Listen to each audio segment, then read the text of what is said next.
ತಾವು 58 ಕೋಟಿ ಪ್ರಾವಿಷನ್ ಮಾಡಿದ್ದೀರಾ ಅಂತ ಹೇಳಿದ್ದಾರೆ. ಖರ್ಚು ಒಂದು ಜಿಲ್ಲೆಗೆ ಎಷ್ಟು ಬರ್ತೈತೆ? 1.5 ಕೋಟಿ ಬರ್ಬೋದು. ತಾಲೂಕುಗಳಿಗೆ ಬಂದ್ರೆ 20 ಲಕ್ಷ ಬರೋದು.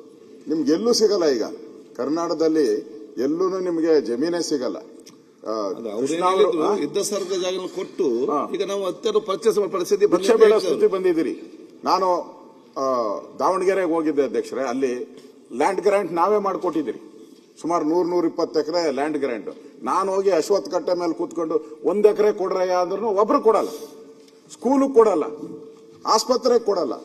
ಅದಕ್ಕೆ ನಾನು ಹೇಳುವಂಥದ್ದು, ನಾನು ಅವಾಗ ಪ್ರಯತ್ನ ಮಾಡಿ ಎಲ್ಲ ಡಿಸಿಗಳಿಗೂ ಹೇಳಿದ್ದೆ, ದಯವಿಟ್ಟು ಇನ್ಮೇಲೆ ಎಲ್ಲೇ ನೀವು ಲ್ಯಾಂಡ್ ಗ್ರಾಂಟ್ಗಳು ಮಾಡಿ, ಇನ್ನು 20-30 ವರ್ಷಕ್ಕೆ ಅಲ್ಲಿ ಸ್ಕೂಲು, ಅಂಗನವಾಡಿ, ಸ್ಮಶಾನ ಅದರ ಪ್ರಾವಿಷನ್ ಮಾಡದಾದ್ಮೇಲೆ ಕೊಡಬೇಕು ಅಂತ ಸ್ಟ್ರಿಕ್ಟ್ ಆರ್ಡರ್ ಮಾಡಿ.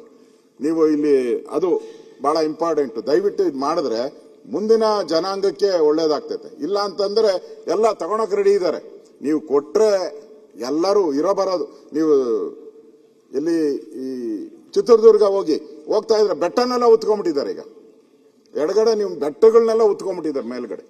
ಇದನ್ನ ತಪ್ಪಿಸ್ಬೇಕು. ಮುಂದಿನ ಜನಾಂಗಕ್ಕೆ ನಾವೇನೋ ಉಳಿಸಿಲ್ಲ ಅಂದ್ರೆ ದೊಡ್ಡ ಸಮಸ್ಯೆ ಆಗ್ತದೆ. ಕೃಷ್ಣ ಅವರೇ, ದಯವಿಟ್ಟು ಇದನ್ನೆಲ್ಲ ಸರ್ಕ್ಯುಲರ್ ಅಲ್ಲಿ ನೀವು ಗ್ರಾಂಟ್ ಮಾಡಬೇಕಾದ್ರೆ ಏನೇ ಮಾಡಬೇಕಾದ್ರೂ ಇದನ್ನ ಉಳಿಸ್ಕೊಂಡು ಇನ್ನು 25 ವರ್ಷಕ್ಕೆ ಮುಂದೆ ಕೊಡ್ತೀರಿ ಅನ್ನೋದು ಒಂದು ಆದೇಶ ಮಾಡಿದ್ರೆ ಒಂದು ರೆಕಾರ್ಡ್ ಉಳಿಯುತ್ತೆ. ಧನ್ಯವಾದ. ಸನ್ಮಾನ್ಯ ಸಭಾಧ್ಯಕ್ಷರೇ,